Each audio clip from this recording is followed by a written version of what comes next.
O vídeo já vai começar, mas antes, não se esqueça de se inscrever e ativar as notificações.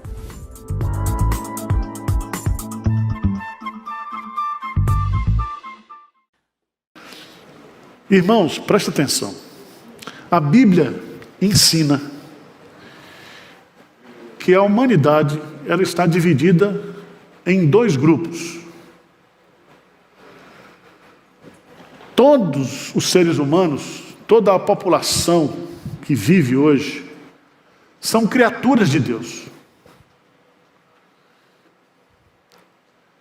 Mas dentre essas criaturas, existem alguns que são filhos de Deus.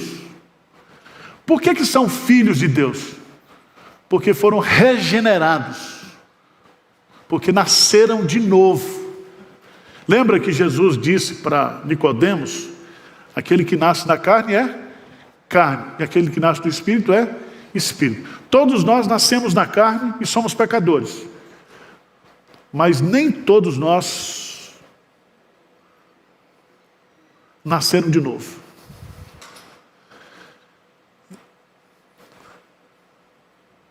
Vocês entendem essa diferença ou não? Todos são criaturas, mas nem todos são filhos.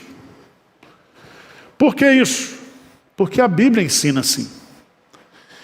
E os teólogos de Westminster resumiram esse ensino chamado a doutrina da adoção da seguinte maneira: todos os que são justificados, é Deus servido em seu único Filho Jesus Cristo por ele, fazer participantes da graça da adoção. Por essa graça, eles são recebidos no número dos filhos de Deus e gozam a liberdade e privilégio deles. Têm sobre si o nome deles, recebem o Espírito de adoção, têm acesso com confiança ao trono da graça e são habilitados a chamar Deus de Abba Pai. São tratados com comiseração, protegidos, providos e por Ele corrigidos, como por um pai. Nunca, porém, abandonados, mas selados para o dia da redenção e herdam as promessas como herdeiros da eterna salvação. Amém? 1 João 3 vai responder a seguinte pergunta: quem são os filhos de Deus? Quem são os filhos de Deus?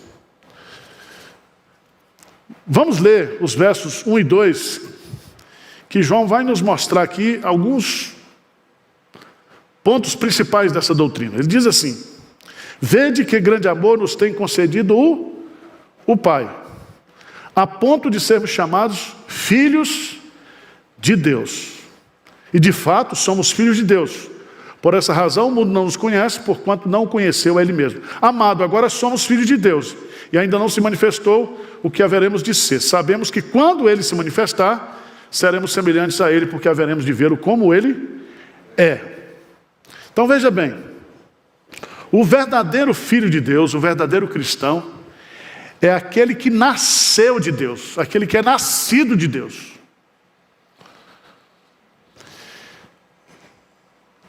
E aqui nesse versículo primeiro que nós lemos, tem 3 lições importantes. Primeiro, é que o Filho foi gerado por Deus. Vede que grande amor nos tem concedido o Pai, a ponto de sermos o quê? Chamados o quê? Filho de Deus. Ele diz, e de fato nós somos o quê? Filhos. Nós somos filhos por direito jurídico de adoção, e nós somos filhos de fato por regeneração. Vamos, por favor, lá, o Evangelho de João, o mesmo autor das cartas, ele abre lá, João capítulo 1, por favor. Evangelho de João, capítulo 1. Veja, por favor, versos 12 e 13. Vamos ler juntos? João, capítulo 1, versos 12 e 13. Vamos lá? Mas a todos quantos os receberam, deu-lhes o poder de serem feitos filhos, a saber, aos que creem no seu nome, os quais não nasceram do sangue, nem da vontade da carne, nem da vontade do homem, mas de Deus. Então preste atenção aqui. Quando você recebeu a mensagem do Evangelho, você creu em Jesus Cristo, Deus lhe deu o poder de você ser feito. Você não era, você não se fez, ninguém fez você filho de Deus. Veja que a Igreja Católica Apostólica Romana, ele pega uma pessoa e canoniza essa pessoa, dizendo que essa pessoa é o quê? Santo. Aqui para nós, todo filho de Deus é santo, sem a canonização do Vaticano. Quem nos canonizou foi Deus mesmo. Então quando você nasce de novo, quando o Espírito Santo opera a regeneração em você, você agora passa a ser o quê? Filho de Deus. Por isso que João vai dizer, de fato, nós somos o quê? Filhos. O filho, ele é gerado por Deus. Segundo lugar, que ser filho de Deus é um ato de amor. Veja o que João diz, vede com grande amor.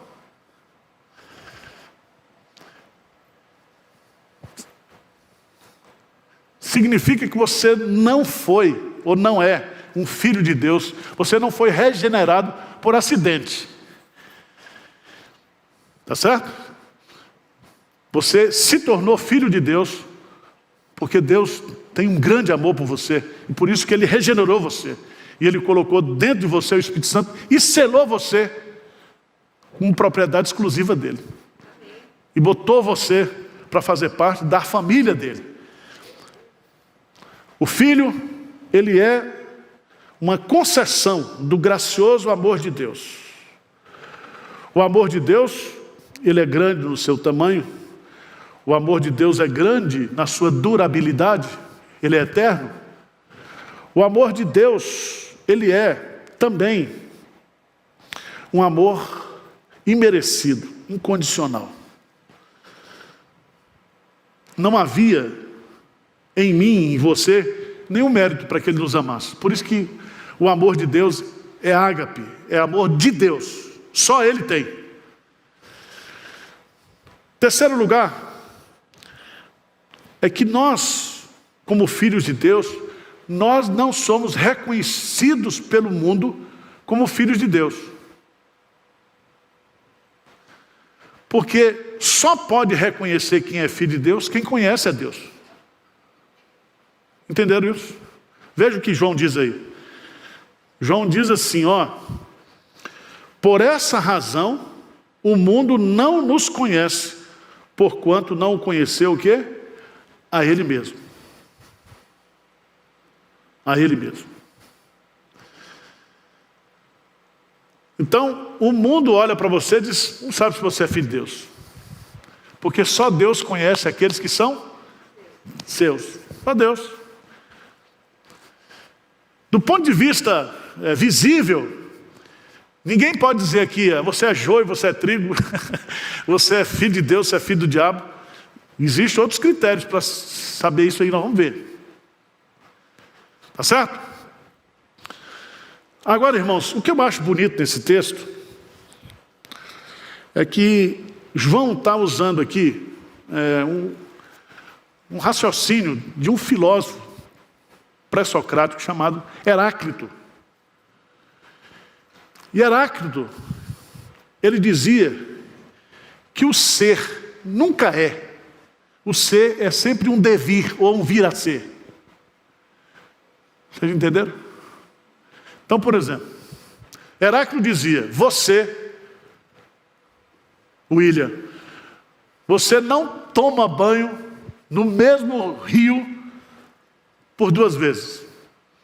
Porque quando você for banhar no rio, o rio está correndo, a água não foi aquilo que você banhou. E você também está num processo de transformação. Então, nem você é o mesmo, nem o rio é o mesmo. Agora veja a sabedoria do Espírito Santo usando João aqui, né? Ele diz, agora, versículo 2, amados, agora somos filhos de Deus. Se ele usa o advérbio de tempo, agora somos filhos de Deus, é porque antes nós não éramos. Ninguém nasce filho de Deus. Você nasce filho de Adão, do primeiro Adão. Depois, se você passar pela regeneração, você é filho de Deus. Você entendeu? Então, João diz, agora nós somos. Antes nós não éramos. Mas veja que ele vai usar aqui também o futuro. Veja que ele diz. Versículo 2, vamos ler juntos? Amados, agora somos o quê? Filhos de Deus. E ainda não se manifestou o que haveremos o quê? De ser. Então o ser no passado, o ser agora, no presente, e o ser no futuro. O que nós seremos no futuro? Veja o que ele vai dizer. Sabemos que quando ele se manifestar, seremos o quê? Semelhantes a ele, porque haveremos de vê-lo como ele é. Então nós estamos aqui o ser no pecado, o ser regenerado e o ser o quê? Glorificado. Então nós somos de fato, como diz Raul Seixas, uma metamorfose ambulante. Tá certo? João está ensinando isso para a gente. Graças a Deus eu não sou mais o que eu era. Mas graças a Deus também, porque eu não vou continuar sendo como eu sou. Porque Deus está me melhorando. E um dia nós seremos semelhantes a Jesus. Porque antes de vê-lo como ele é, nós precisamos ser o quê? Glorificado, ressuscitado. E aí nós vamos vê-lo face a face. Tá certo?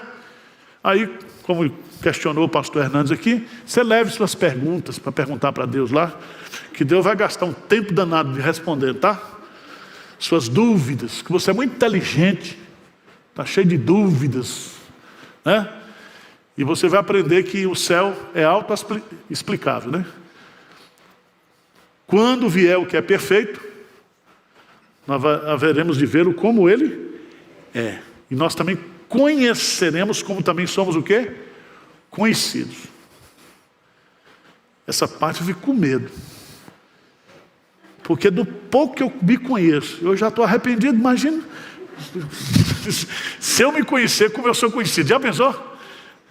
Mas está na Bíblia, nós vamos tomar posse, né? Vamos lá, irmãos, seguindo adiante. Se você observar bem, o mundo não somente desconhece os filhos de Deus, mas veja lá, no versículo 13 de 1 João 3,13, veja lá, 1 João 3,13, o que ele diz? Irmãos. Por que ele está chamando nós de irmãos? Porque nós somos o quê? Filhos, e porque Deus é o nosso Pai. Por isso que a palavra na Bíblia mudou para irmãos. Irmãos, somos da família de Deus. Irmãos, versículo 13, não vos maravilheis se o mundo vos odeia. Então o mundo não somente desconhece, não reconhece os filhos de Deus, mas quando reconhece, sabe o que faz? Odeia. Odeia. Mas vamos lá. Qual é o perfil? Depois de definir aqui para a gente o que é ser filho de Deus, João vai trabalhar aqui o perfil espiritual. Como é que eu sei que alguém é filho de Deus? Primeiro, quais são as marcas que identificam um verdadeiro filho de Deus, alguém que nasceu de novo? Primeira delas, a partir do versículo 3, certo? Versículo 3. O que diz aí? E assim mesmo se purifica todo que nele tem esta esperança. Que coisa linda, irmãos. Purificação, santidade. Então, se você quer saber se alguém é crente, olha para a vida dele. Jesus disse, pelos frutos conhecereis. E todo filho de Deus, todo aquele que permanece em mim, esse dá muitos frutos. Porque o fruto, na Bíblia, é produtividade, mas é caráter também. É isso? A Bíblia fala que todo crente, ele tem que manifestar o fruto do Espírito. Se você pegar as bem-aventuranças, você vai descobrir ali que nós somos bem-aventurados não por aquilo que nós fazemos, mas por aquilo que nós somos. E ali tem. A primeira delas é que nós somos pobres de espírito, humilde de espírito. Você não pode encontrar um filho de Deus soberbo. Se encontrar um filho de Deus verdadeiro soberbo, ele está completamente equivocado. É a mesma coisa de você encontrar um demônio humilde. Não tem. Tá certo? Então, vida de santidade. Segunda coisa. Veja lá, por favor. Ele diz assim, todo aquele que pratica o pecado também transgride a lei, porque o pecado é a transgressão da lei. Sabeis também que ele se manifestou para tirar os pecados e nele não existe o quê? Pecado.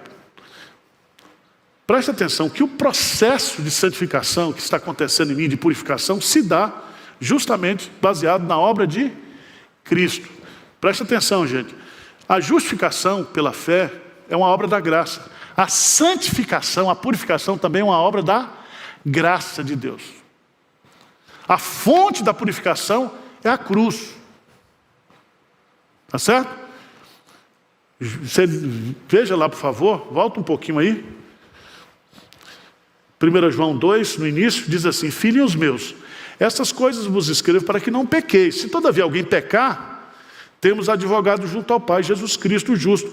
E Ele é a propiciação pelos nossos pecados, não somente pelos nossos próprios, mas ainda pelos do mundo inteiro. Então, a obra da regeneração se fundamenta em Cristo, a obra da santificação também é pelo poder do sangue de Jesus. Mas veja, que João vai usar aqui alguns argumentos para dizer que a segunda marca do verdadeiro Filho de Deus é que ele não tem prazer no pecado. E por ele não ter prazer no pecado, ele não fica pecando habitualmente. Ele não tem um estilo de vida pecaminoso. Ele luta contra o pecado. Ele luta para não pecar. Quando ele peca, ele fica triste. Quando ele peca, ele se humilha diante de Deus, confessa o seu pecado e recebe a purificação. O crente vive lutando contra o pecado. Tá certo?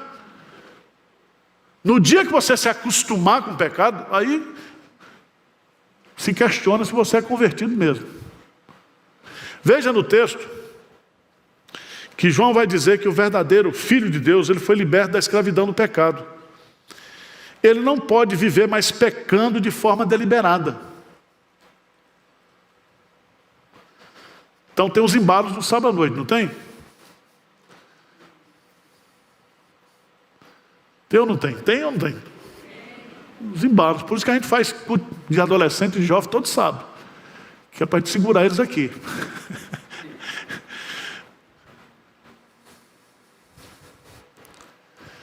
Você pode ir para o embalo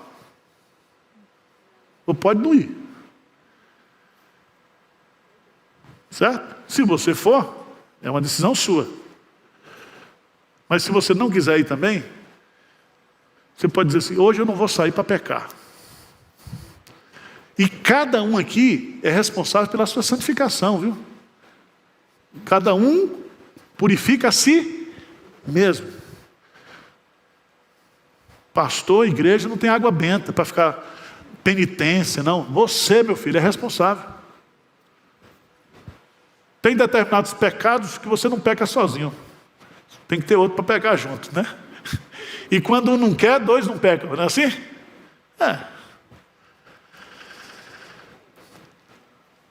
Não devemos pecar porque Jesus morreu pelos nossos pecados e destruiu as obras do diabo. Não devemos pecar, porque o Espírito Santo habita em nós para nos capacitar a vencer as tentações. Veja aí, por favor, no versículo 9, o que diz aí? Todo aquele que é nascido de Deus não vive na prática de pecado, pois o que permanece nele é a divina semente. Ora, esse não pode, não é que ele não quer não, ele não pode viver pecando, porque é nascido o quê? De Deus. Preste atenção, não existe pecado na sua vida que você não pode ser liberto. Tá certo? Porque Cristo já morreu pelos seus pecados para libertar você. Então clame pelo sangue de Jesus, clame, lute.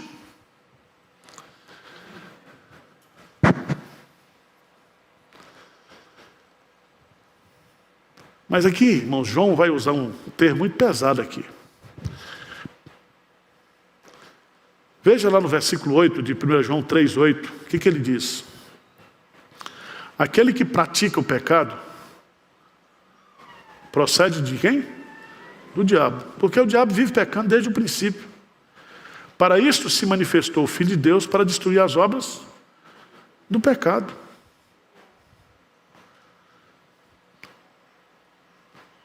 João aqui pega pesado. Ele diz que tem os filhos de Deus que buscam uma vida de santidade, santificação, que luta contra o pecado, que luta para não pecar, e tem os filhos do diabo.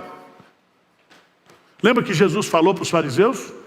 Os fariseus diziam que eles tinham por pai Abraão. Aí Jesus diz, não, o pai de vocês é o diabo, que ele é homicida desde o princípio e ele mente. O diabo é o pai de toda mentira.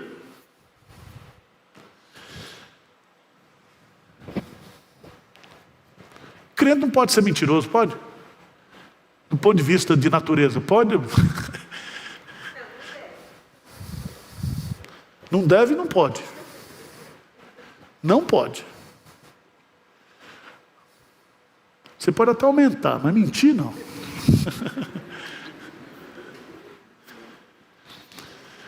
E tem gente que tem um hábito, crente tem hábito de mentir. Então, presta atenção. Se você tem esse hábito, o que é santificação?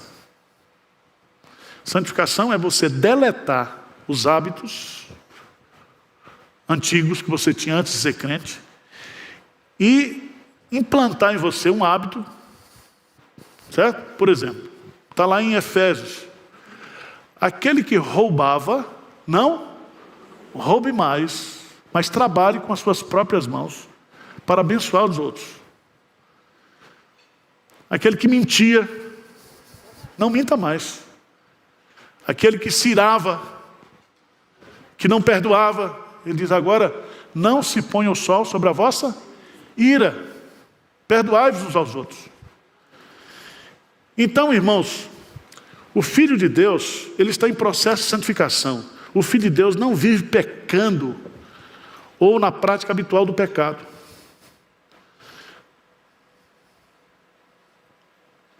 Mas tem outra coisa aqui. Ele vai dizer no versículo 10, nisto são manifestos os filhos de Deus e os filhos do diabo. Todo aquele que não pratica justiça não procede de Deus, nem aquele que não ama o quê? A seu irmão. Preste atenção. O Filho de Deus ama o quê? Os seus irmãos, porque também são filhos do mesmo Pai. Por que que Jesus, quando ensinou a oração do Pai Nosso, ele disse Pai Nosso? Não diz Pai Meu. Hein? Porque é a oração da família. Você não é mais filho de Deus do que eu. Deus não tem filho predileto. Deus não tem sobrinho. Falo para os batistas aqui. Deus não tem sobrinho, Deus tem filho. Nós somos filhos dele. E aqui é muito interessante esse amar o irmão é uma questão de vida ou morte. Veja lá no versículo 11, 3:11. Diz assim: porque a mensagem que ouviste desde o princípio é esta, que nos amemos uns aos outros. O meu mandamento é este, que vos ameis uns aos outros, assim como eu vos amei. Então o amor é um mandamento. Não quer saber se você gosta de amar. Nós somos seletivos, né? Tem uns irmãos na igreja igual pastor. O pastor tem umas ovelhas que é fácil amar, mas tem umas que dá vontade só de bater. Então, nós precisamos amar uns aos outros.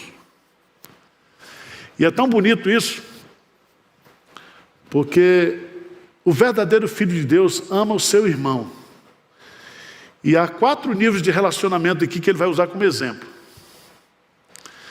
Veja aí, versículo 12. Não segundo Caim, que era do maligno e assassinou a seu irmão. E por que assassinou?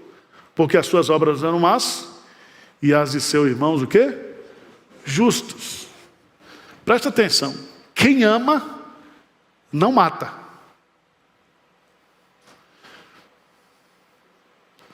Se Caim de fato amasse Abel, não teria o quê? Matado Abel. Nós temos muitos crimes passionais, não temos? Principalmente aqui no Brasil, feminicídio, homicídio.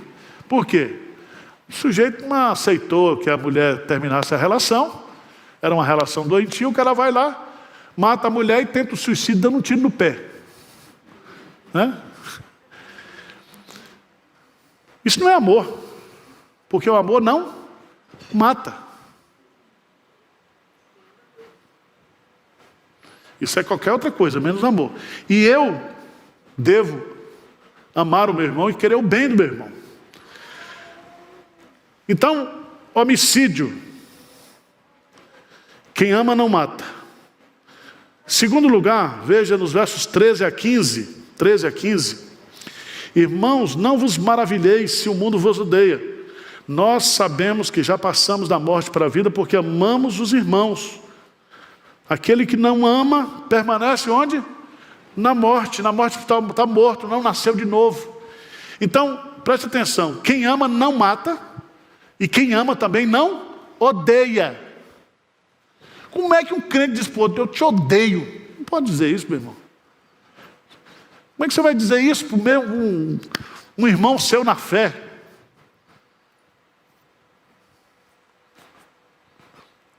Está filosófico demais o estudo ou está dando para acompanhar? Outro dia eu ouvi uma irmã aqui falar, assim, falou, pastor, eu não gosto de ninguém. Eu não tenho amor a ninguém. Mas sou crente. Eu não falei nada, né? Porque eu sou educado, mas cada um quer ser crente do seu jeito. Eu sou crente, mas é do meu jeito. Não é do seu jeito, é daqui, a Bíblia está falando. Quem é nascido de Deus ama o seu irmão, não mata o seu irmão, não odeia o seu irmão. Não odeia.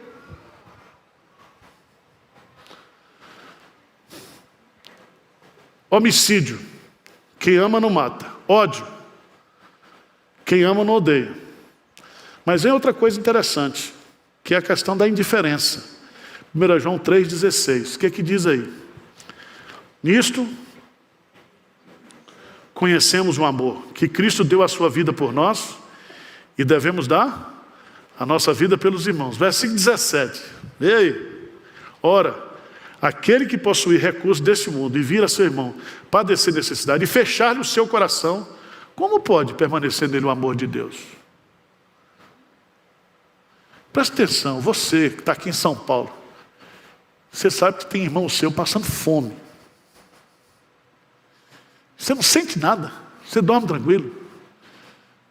E eu que sou doido para ficar fazendo campanha de cesta básica. Você já pensou nisso?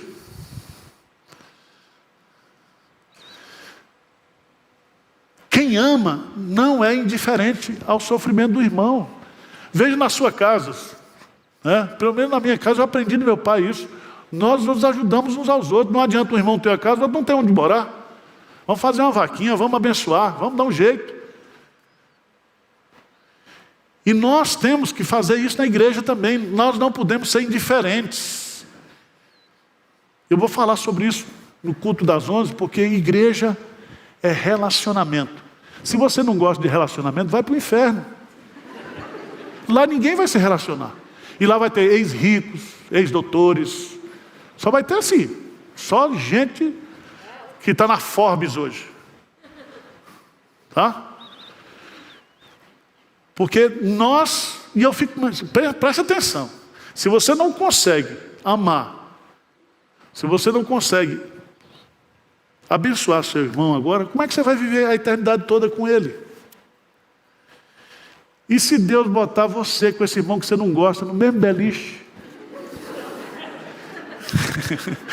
Assim, você tem que dormir? O que você vai fazer?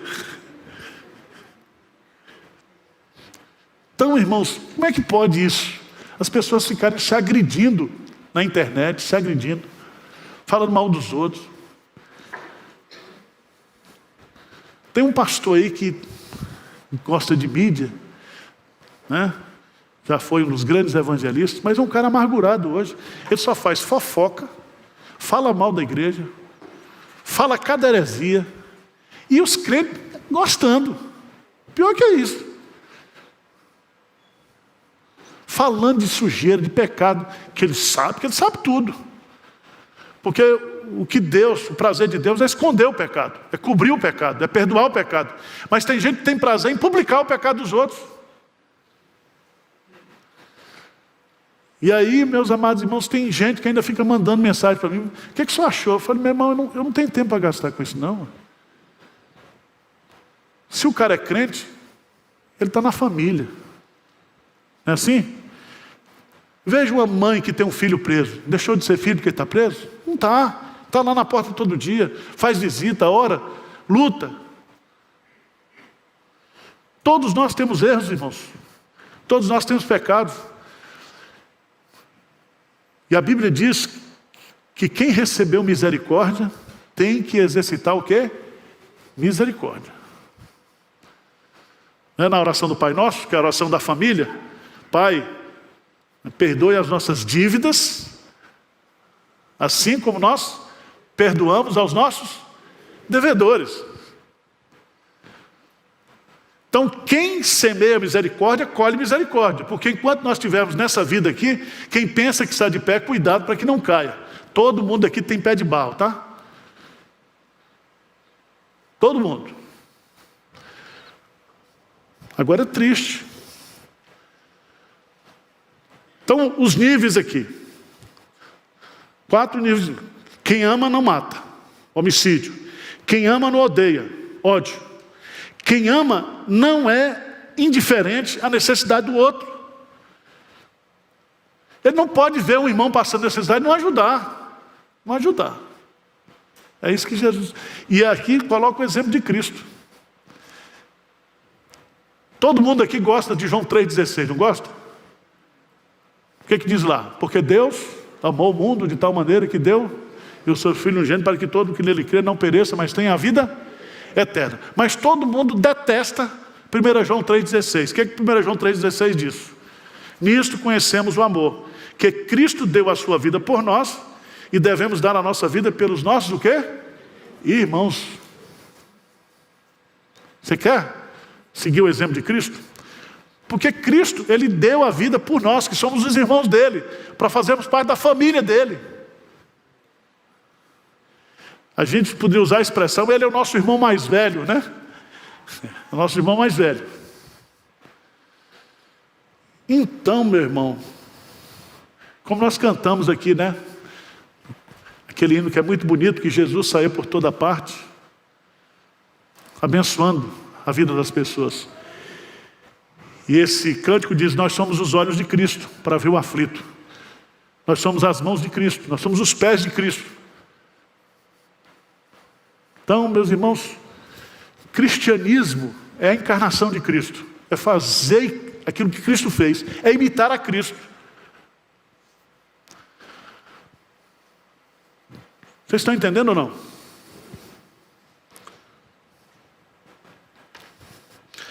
João 3,18, o que diz aí? 1 João 3,18, vamos ler juntos? Filhinhos, não amemos de nem de língua, mas de fato e de verdade. Tem uns irmãos na igreja que desenvolveram uma linguagem fingida. Ô irmãozinho, sabe? Quer passar uma espiritualidade que ele não tem. Um negócio fingido. Irmãos, veja que João está botando o dedo aqui na nossa ferida. Ele diz: quem ama, faz pelo outro. Filhinhos, não amemos de palavra. Vamos, por favor, voltar ali para Tiago.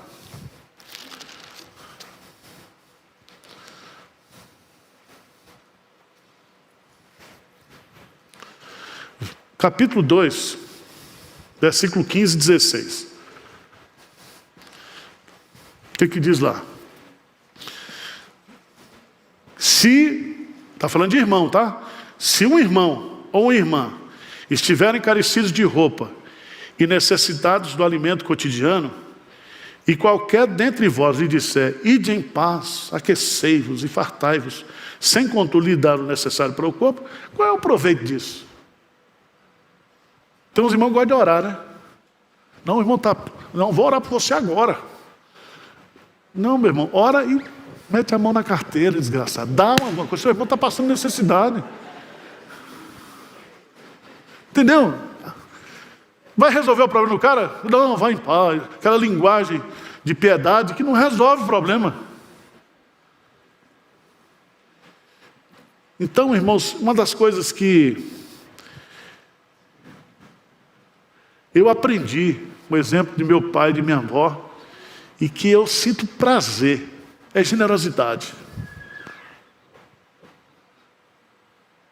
Eu quero gastar menos comigo e mais com os outros. Essa é a filosofia da nossa igreja. Por isso que nossa igreja é abençoada. Entendeu? Pandemia, todo mundo desesperado, aqui nós estamos crescendo. Domingo que vem nós vamos receber umas 150 pessoas, já recebemos 250. Esse ano nós crescemos 400 novos membros aqui na sede. Todas as contas pagas, a gente construindo, investindo.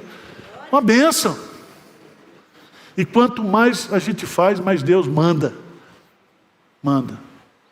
Agora o cara que chega aqui com fome, não sai com oração, não sai com oração, mas com comida. Para de amar com língua, palavra, não sei o quê, papapá. E outra coisa, cuidado com o marketing social, tá? O que a tua mão direita fizer, que a esquerda não veja. Não toca a trombeta não, tá? Eu estou dando. Eu sou o top da generosidade. Não faço isso não. Generosidade não é para ser exibida. Quando a gente faz alguns vídeos aqui sobre generosidade, sobre cesta básica, é para a gente conseguir mais cesta. Deu para entender, né? Você manda distribuir na cesta, o povo sendo atendido. Chega o caminhão de cesta, eu faço o vídeo. Gente, está chegando mais 1000 cestas aqui, vamos continuar dando cesta. Uma coisa também, meus irmãos, às vezes, quem está pedindo e necessitando, está no estado de humildade, de humilhação. E você não pode aproveitar disso também para o quê? Humilhar a pessoa. Certo? Teve uma irmã que mandou no meu Instagram: pastor, cesta básica eu tenho aqui em casa, está faltando gás. Aí nós mandamos um botijão de gás para ela. Assim, o dinheiro, né? Se ela estiver mentindo, a língua dela vai queimar no inferno. Né? Não se preocupe, faça o bem e deixa que Deus o quê? Cuida de tudo. Deus cuida, pode ter certeza disso. Sabe que quando nós amamos e praticamos o nosso amor pelos irmãos, nós recebemos 3 bênçãos, 3 benefícios. Veja nos versos 19 e 20. 1 João 3, 19 e 20. O que é que diz lá? Hein? O que é que diz? O que é que diz? E nisto conheceremos que somos da verdade, bem como perante Ele tranquilizaremos o nosso quê? Coração. Quando você ama, você vive tranquilo. Quando você não ama, odeia, você vive o quê? Intranquilo. Tranquilizaremos o nosso coração. Essa palavra é uma palavra muito linda aqui, né? Por que nós estaremos com o nosso coração tranquilo?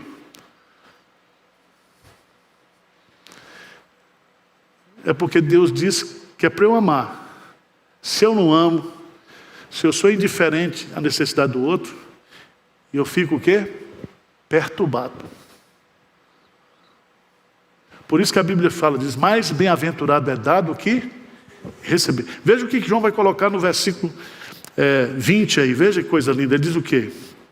Pois, se o nosso coração nos acusar, certamente Deus é maior do que o nosso coração e conhece o quê? Todas as coisas. Deus sabe quando eu posso e Deus sabe quando eu não posso. Lembra de Jesus lá no templo? Eu acho que Jesus não tinha o que fazer. Ele sentou perto do gasofilaço. É como se ele sentasse aí onde está o irmão. Sinceramente o gasofilaço ficava aí. E ele ficasse observando como é que as pessoas faziam oferta. E aí veio uma viúva pobre. Então ele chama os discípulos e diz, olha, essa mulher aqui, apesar da quantidade que ela deu, são 2 moedas, ela deu mais do que todos aqui. Porque todos deram do que sobraram. Ela deu tudo o que tinha, porque ela depende de Deus, porque Deus é o pai das viúvas e dos órfãos. Então é muito bonito isso, porque Deus sabe tudo, conhece tudo. Então meu coração não vai acusar se eu preciso dar, mas não tenho o que dar. Deus sabe. Tá certo, gente? Então, segunda bênção, eu acho isso lindo aqui, versos 21 e 22. O que diz? Amados, se o coração não nos acusar, temos confiança diante de Deus. Acusar de quê? De que nós não estamos amando, de que nós estamos odiando, de que nós somos indiferentes. Mas quando a gente ama, diz aí, amados, se o coração não nos acusar, temos confiança diante de Deus. E aquilo que pedimos dele, o quê? Recebemos, porque guardamos os seus mandamentos e fazemos diante dele o que lhe é agradável. Quando você ama, meu irmão, você não somente tem tranquilidade diante de Deus, mas quando você ama, você ora e Deus o quê?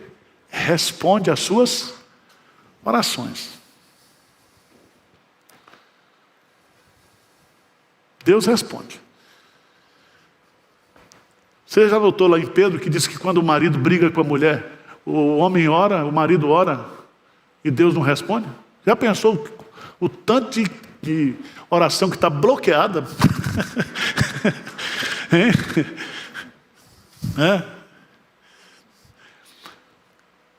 Então eu acho interessante é que, sabe o que acontece aqui em Pinheiros?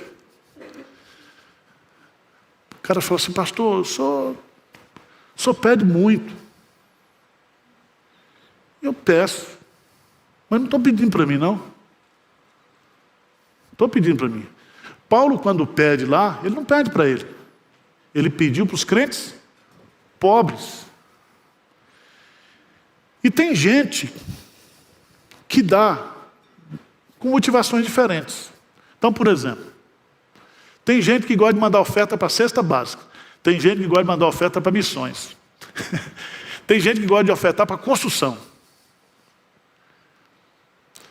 Irmãos, a gente vai abençoando tudo, todo mundo, porque chega, sai, nós não temos aplicações, não temos nada. Mateus 7, pedir, dá-se-vos-á, pois tudo aquilo que pede, recebe um fluxo de bênção. É um canal de bênção. E quando aperta aqui, e você precisa para ali, Deus manda para ali. Deus manda. Tá certo? Você imagine que nessa pandemia, nós estamos chegando a quase 4 milhões de reais de ajuda de cesta básica para o povo. 80 mil cestas. Multiplica, era 32, agora é 40.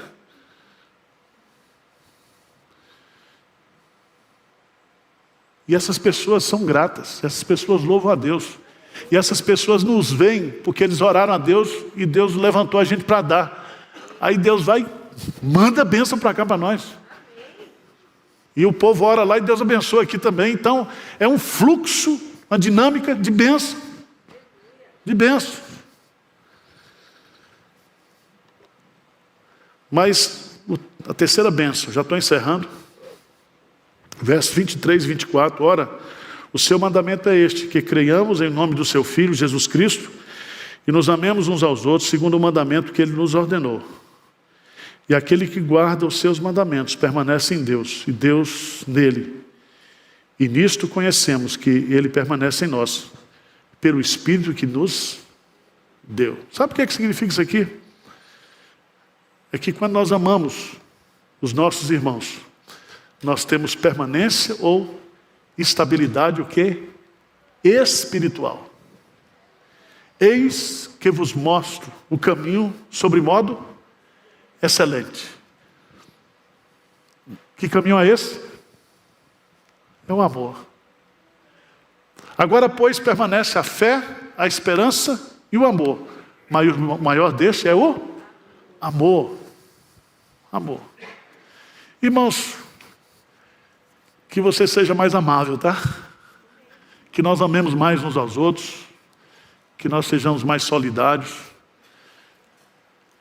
Se você está com raiva de alguém aqui na igreja, inclusive de mim, que eu falo muita besteira, eu libero perdão para você, você fala, libera para mim também, aí a gente vai resolvendo. O pastor Jeremias, lá da 8ª igreja, disse, quem está com raiva de mim, manda um e-mail. Aí congestionou a caixa dele. Então, isso aí eu não faço. Mas é bom demais. Ontem, lá em Roraima, nós ajudamos a construir um templo lá. Projeto Mão na Massa. 30 homens construíram um templo em um mês. Um mês. Foram para lá. Foi o mesmo que construiu aqui em Miguelópolis. E aí, você vê a felicidade do povo, a alegria, a gratidão.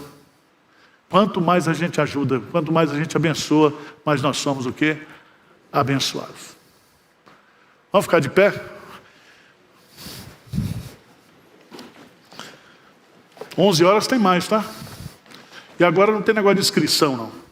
Você pode assistir das 8 até 19. Não tem mais o Faustão, você perdeu a programação de domingo à tarde.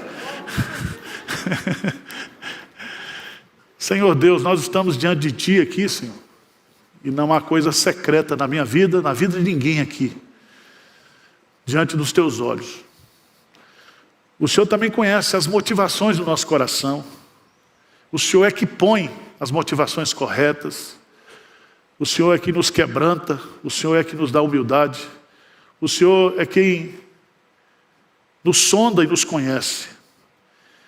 Pai, ajuda-nos como filhos de Deus, como filhos do Pai, a amarmos uns aos outros. Que a nossa igreja, ela seja tomada por este amor. Que ela seja conhecida por este amor. Que haja no coração de cada irmão aqui esse desejo de aumentar o amor a Ti, o amor uns aos outros.